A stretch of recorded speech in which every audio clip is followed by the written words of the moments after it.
Pessoal, para quem não conseguiu assistir a aula lá no Google Meet de revisão, preparei esse vídeo para mostrar o que a gente trabalhou lá na revisão da aula. Tá? Então, nós vamos fazer a revisão de campo elétrico, que é a revisão para a nossa AP1. Inicialmente, vou falar um pouquinho do conteúdo. De um modo geral, o conteúdo que vai cair na prova de vocês é campo elétrico. Ele vai da página 40 até a 53 e continuou da página 64 até a 68. Então, acessem essas páginas do livro em que vocês vão ter o conteúdo que vai cair na prova. Mais detalhamento está aqui, ó. Então, vocês podem dar uma lida. Esse material também ficou disponível lá no Classroom, lá na parte lá dos roteiros. Então vamos lá. Primeira coisa, antes da gente começar a resolver as questões, eu vou dar uma dica que vai auxiliar na resolução de questão de física. É tipo um roteiro, tá? Uma sequenciazinha. Então a primeira dica, pessoal, é tentar sempre identificar a pergunta, principalmente naquelas questões que tem grande texto. E isso, no caso, se estende a qualquer área, não só a física. Então, quando você identifica a pergunta, pessoal, você está buscando o quê? Identificar o comando da questão. Ou seja, é aquilo que você deve encontrar no exercício ou naquela questão específica. Ok? E às vezes, galera, a gente faz assim, a gente vai logo lá no final, dá uma olhada na pergunta, que é o comando da questão, e depois você faz uma leitura interpretando esse texto, já direcionando para o comando da questão que você tem, buscando palavras-chave que vão ajudá-lo a resolver o problema. Okay? Então isso aqui é importantíssimo, não seja um bom leitor. Então quando você for lendo, você já vai interpretando de acordo com o comando da questão para você chegar à resposta correta. 2. Importantíssimo nas resoluções de questões de física, depois que você verifica lá o comando da questão, você identificar o que é que aquele comando tem a ver com que tipo de teoria da física. Tá? Então, pode até anotar.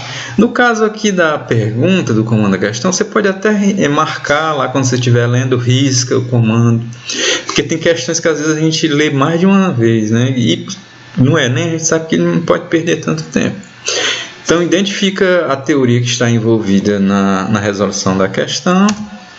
Depois, você vai fazer o seguinte: se for questões que vai envolver cálculo, você vai anotar os valores que foram dados.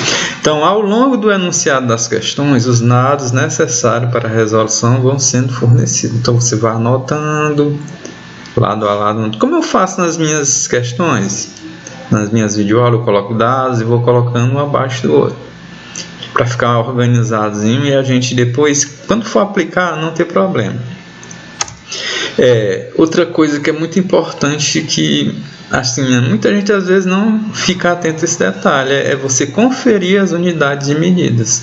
Então as unidades de medidas normalmente elas têm que estarem compatíveis. Como assim? Por exemplo, eu tenho uma velocidade lá 60 km por hora, aí foi dado uma distância em metro.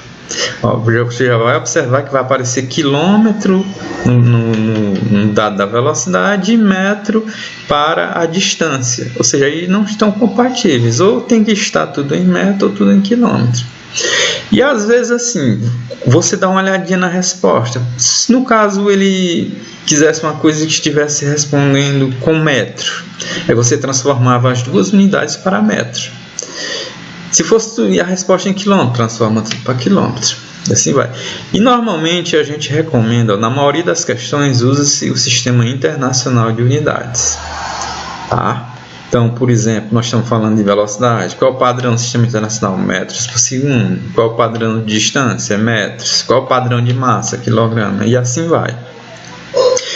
E o detalhe, às vezes a gente faz um cálculo com a unidade errada e a gente vai lá e tem um item que é exatamente o valor que a gente encontrou. Aí a gente já está empolgado mesmo para marcar a resposta e marca. Aí depois a gente vai conferir. Aí errar por uma unidade, pessoal, todo o trabalho que tem é brincadeira. E a última dica Se a questão envolver cálculo, né, você vai buscar qual é a melhor equação que se encaixa principalmente nos valores que você ordenou, né, que você anotou lá nos dados, para resolver a questão. Porque assim, às vezes tem um problema, ele pode ser resolvido com mais de uma equação. Aí você vai analisar, se tiver duas equações, por exemplo, você vai buscar qual é a equação que vai ser mais fácil de resolver o problema, ou seja, aquela mais simples, aquela que você ganha tempo, ok? Então, se vocês tentarem seguir esse roteiro, eu acho que vai ajudar bastante na hora de resolver questões, tanto de cálculo como também as questões teóricas, né, que tem aquela leitura e você, a partir dela, você consegue resolver. Às vezes tem questões com uma boa interpretação de texto, às vezes você tira até alguma coisa dentro do próprio texto que você consegue resolver. Por isso que é também interessante, pessoal, lá na hora de você ver o comando da questão, você ir marcando algumas palavras que você considera chave. Isso é importantíssimo também. Vamos aqui para um exemplo, para a gente aplicar aquela sequenciazinha ali, ó. Então, uma questão aqui da Mackenzie, São Paulo. Uma carga elétrica pontiforme com 4 microcoulomb. Então, só relembrando, esse termo pontiforme significa que o tamanho da carga elétrica é bem pequeno. Então, essa carga pontiforme é colocada em um ponto P no vácuo, então no local lá, onde elas estão é no vácuo, e ela fica sujeita a uma força elétrica de intensidade 1,2 newton. O campo elétrico nesse ponto P tem intensidade de... E dele dá a constante eletrostática, K, igual a 9 vezes 10 a nona newton metro quadrado coulomb quadrado. Então, a primeira coisinha que a gente faz é identificar o comando da pergunta, ou seja, identificar a pergunta. Então, nesse caso aqui, o comando da questão é esse finalzinho aqui. O campo elétrico nesse ponto tem intensidade, então ele quer saber qual a intensidade do campo elétrico no ponto P. Eu gosto de fazer assim, a grandeza que eu quero encontrar, eu boto uma interrogaçãozinha nela. Então, o E igual, aí coloquei a interrogação, já para mim saber que é o valor desconhecido. A outra coisa, a segunda coisa, você procura analisar qual é a teoria envolvida. Campo, no caso aqui, está falando de campo elétrico, mas o que relacionado ao campo elétrico? A intensidade dele, ou seja, o valor dele. Depois, você vai organizar as informações, organizar os dados. Então, a primeira coisa que foi dada foi o valor da carga elétrica pontiforme, né, que é o Qzinho. Vamos só relembrar, lá quando a gente estuda campo elétrico, tem a carga geradora e a carga de prova. Aqui você colocou uma carga onde já existe um campo elétrico, então essa é a carga de prova. E o valor dela, ou seja, a gente representa a carga de prova pelo Qzinho, Q igual a 4 microcoulomb. Segunda informação, foi dado o valor da força, o valor da intensidade da força, que é 1,2 newton. E ele deu também o valor da constante eletrostática, K igual a 9 vezes 10 a nona. Vamos agora para a questão das unidades. Se a gente observar aqui a carga microcoulomb, se a gente observar aqui na constante eletrostática, ela está em C, que é coulomb. Então, é bom a gente deixar tudo em coulomb, porque coulomb é a unidade padrão do sistema internacional. Poderia aqui transformar para microcoulomb? Também, mas o melhor mesmo é usar o SI, Sistema Internacional. Então aqui, para transformar 4 microcoulomb em coulomb, toda a vida você vai usar esse fator, 10 elevado a menos 6. No caso, como é microcoulomb para coulomb, você multiplica. Se fosse o contrário, você dividiria por esse valorzinho aqui. E a última sequência... Qual é a equação que você analisando na teoria do campo elétrico, você usa para calcular a intensidade desse campo elétrico?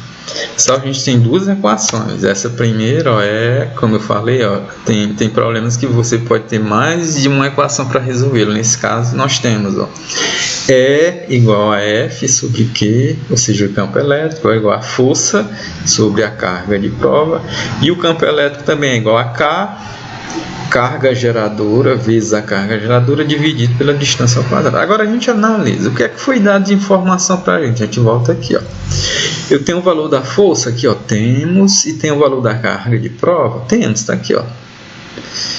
Mas aqui foi dado o K aqui não aparece. O K seria para usar outra equação, mas a outra equação eu precisaria da distância que eu não tenho e precisaria do valor da carga geradora. Então a melhor equação que se encaixa é essa primeira aqui.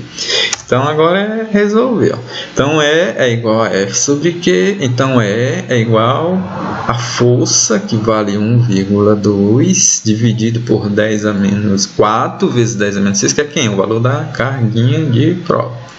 Fazendo aqui primeiro essa divisão, 1,2 por 4, vocês vão obter 0,3.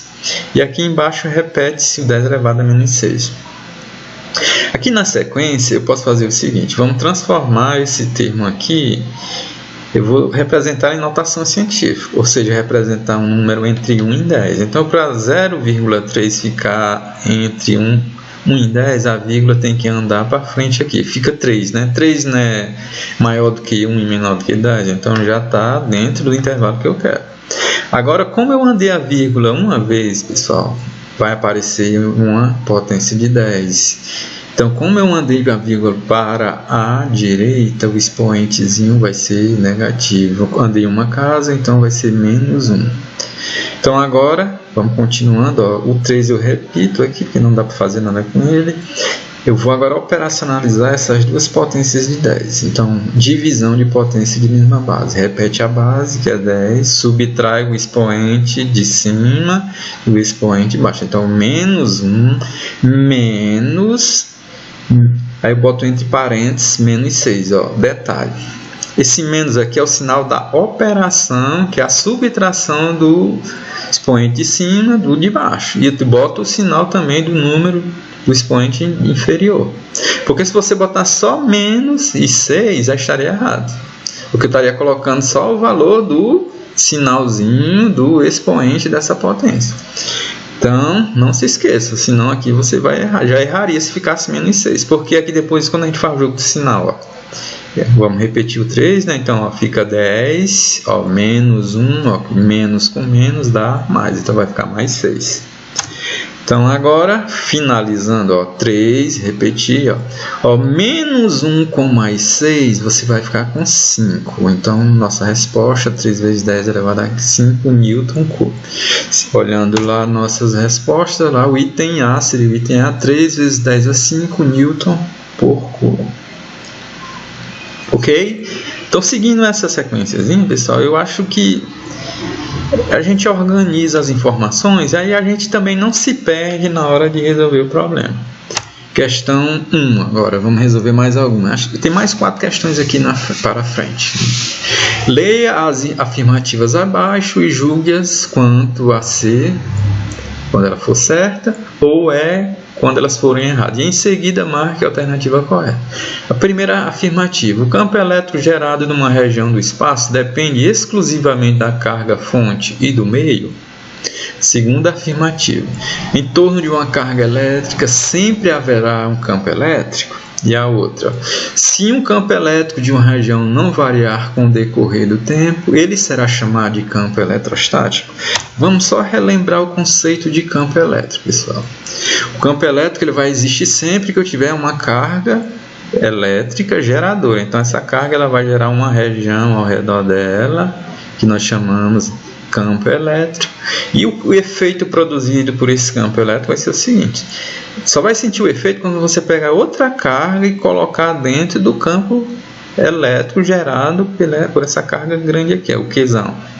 Então ela vai sentir o efeito como? Vai aparecer uma força. No caso aqui, tem uma força puxando essa carga para a próxima dela.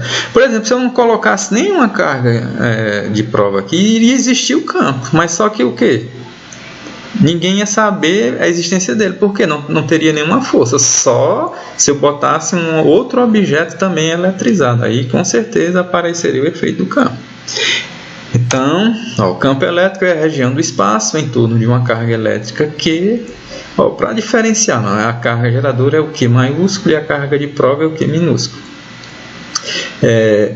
Então é a região do espaço em torno de uma carga elétrica Q, que é chamada carga geradora, onde qualquer corpo eletrizado Q, que seria a carga de prova, ele vai ficar sujeito à ação de uma força de origem elétrica. Outro detalhe, por exemplo, se eu coloquei aqui um objeto que ele está neutro, o que é que acontece? Seja neutro é quando o número de prótons é igual ao número de elétrons. Então, esse objeto, quando ele for neutro, ele não vai gerar campo elétrico. Ou seja, se não tem campo elétrico, não vai existir força. Ok? Agora vamos dar uma analisada aqui. E detalhe, essa força, essa carga aqui, ela vai gerar o campo dela independente de você colocar uma carga de prova lá. Ou seja, é uma coisa natural de qualquer corpo eletrizado. Ele gera essa região sempre ao redor dele, que vai gerar um campo elétrico. Então, vamos lá. Primeira afirmativa. O campo elétrico gerado numa região do espaço depende exclusivamente da carga fonte do meio. Então, essa região gerada nesse espaço depende exclusivamente de quem? Da carga geradora, que também é chamada de carga fonte. Então, ali, pessoal, está certíssimo. O item 2. Em torno de uma região sempre haverá um campo elétrico. Exatamente. Sempre ao redor de um objeto eletrizado vai existir um campo elétrico. Se esse objeto fosse neutro, aí não existiria o campo elétrico ao redor dele. Então também é verdadeiro, é certo. Se um campo elétrico de uma região não variar com o decorrer do tempo, ele será chamado de campo eletrostático. Exatamente. Então, se esse campo aqui não ficar mudando o valor dele, então o campo vai ser considerado como um campo eletrostático. Se ficar mudando esse campo é porque é uma carga, não é uma carga elétrica, ela está mudando, né, o valor dela, então está tendo uma alternância. Então, esse corpo talvez ele esteja sendo eletrizado ainda, ele está ganhando carga ainda, então só vai ser realmente o campo eletrostático quando a carga estiver assim consolidada, entendeu? Aí vai ficar realmente, então ali é correto. Se não tiver variação do campo elétrico com o tempo, então ele é chamado de campo eletrostático. Então, olhando aqui o item, né, todos estão corretos, então o item é. Segunda questão. Universidade Federal, não sei se é Uberlândia, Uberaba, lá em Minas Gerais tem um bocado de município começando com a letra U de Minas Gerais. A figura ao lado representa uma carga Q, a carga geradora, e um ponto P do seu campo elétrico, onde é colocada uma carga de prova Qzinho. Analisa as afirmações abaixo, observando se elas representam corretamente o ponto de atuação e o sentido do vetor campo elétrico em P e da força que atua sobre Q. Então a gente vai analisar qual é a figurinha correta aqui. Então são corretas. Que situação aqui? Que a gente vai observar aqui que ele está mostrando sempre o que? O vetor força e o vetor campo elétrico. Então a gente precisa conhecer, pessoal, as características do vetor campo elétrico. Então o campo elétrico ele é uma grandeza vetorial, ou seja, é um vetor. O vetor é isso aqui, pessoal, é uma linha e com uma seta. Então, para a gente fazer entendimento de algumas grandezas, a gente precisa saber essas informações. Então, se eu for aplicar uma força em um objeto no dia a dia, em nossa casa, tem várias maneiras de eu aplicar essa força. Eu posso aplicar uma força na horizontal, posso aplicar uma força na vertical para cima, posso aplicar uma força na vertical para baixo. Então, assim, os efeitos produzidos vai ser diferente. Então, se eu disser que eu vou aplicar só uma força, eu não vou compreender o que é que vai acontecer com o objeto. Então, eu preciso dizer três coisas. Direção, sentido e intensidade. Por isso que essas grandezas são chamadas de grandezas vetoriais, são representadas por um vetor. Então, a primeira característica do vetor é a direção. No caso aqui, vamos falar especificamente de que? Campo elétrico. Então, no caso do campo elétrico, como ele tem uma relação com a força, então sempre os dois vão ter a mesma direção, ou seja, eles vão ter sempre a mesma reta. Se for uma reta horizontal da força, o campo elétrico também vai ter uma reta horizontal. Se a força tiver uma direção vertical, o campo elétrico também vai ter uma direção vertical. Sempre eles vão ter a mesma direção.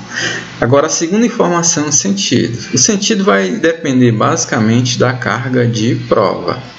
Então, se a carga de prova for maior do que zero, então o F e E vão ter mesmo sentido. Quem que indica o sentido do campo elétrico, pessoal, vai ser a setinha aqui, para onde ela está apontando. Então, no caso aqui, quando o Q Pzinho for maior do que 0, for positivo, então a seta da força e do campo elétrico vão apontar para o mesmo lado. Agora, quando a carga for negativa, menor do que 0, a força e o campo elétrico vão ter sentidos opostos. Então a força aponta para um lado e o campo elétrico aponta para outro. E a última característica é a intensidade, que é o valor do campo elétrico. Outro detalhe, ó. Normalmente o vetor campo elétrico, para representar a intensidade dele, a gente coloca o tamanho da linha. Então, se eu tiver uma linha pequena, a linha que representa aqui o vetor campo elétrico, essa linha, quando é pequena, significa que a intensidade do campo elétrico é pequena. Se a linha for maior, se ela for mais comprida, então significa que o campo elétrico tem uma maior intensidade.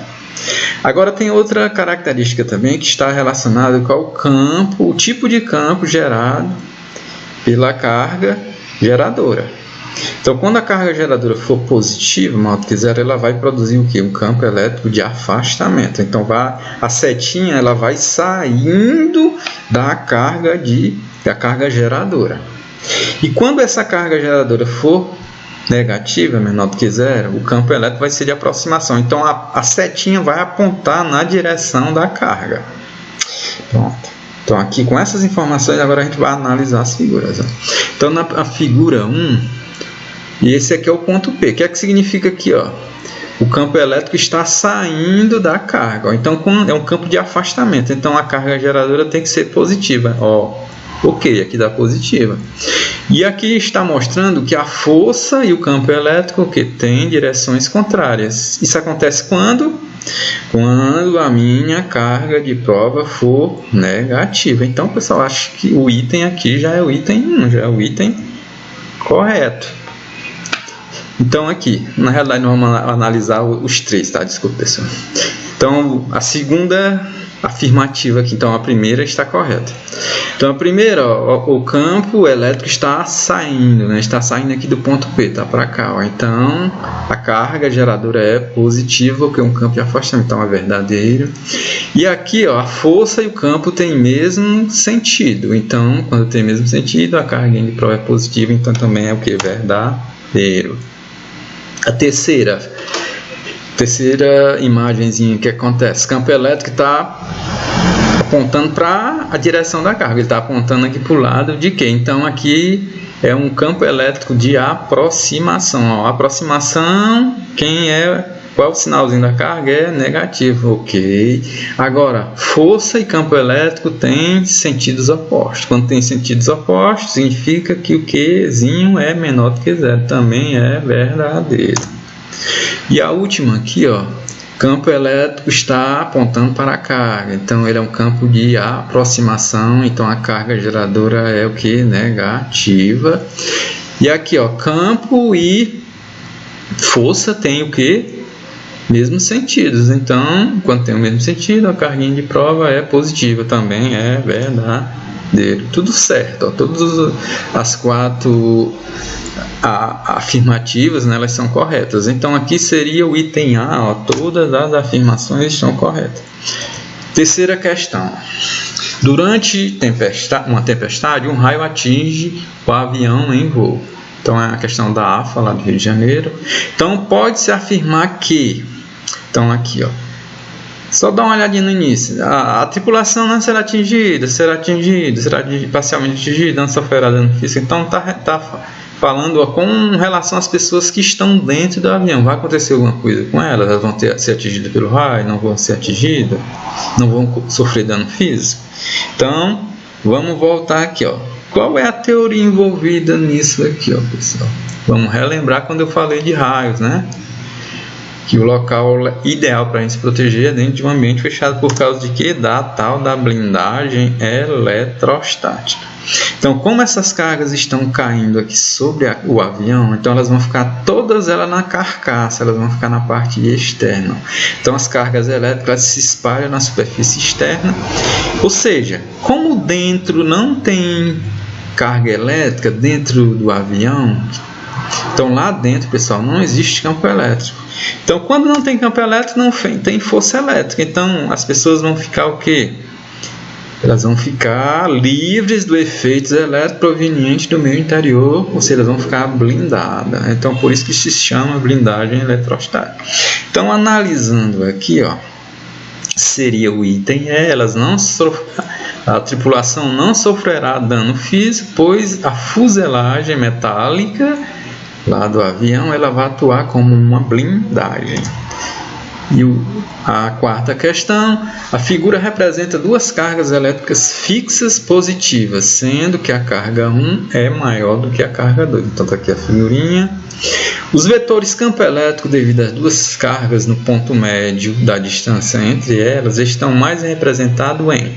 Então a gente vai ter que ver porque aqui vai ter dois campos elétricos, o campo da carga 2 e o campo da carga 1.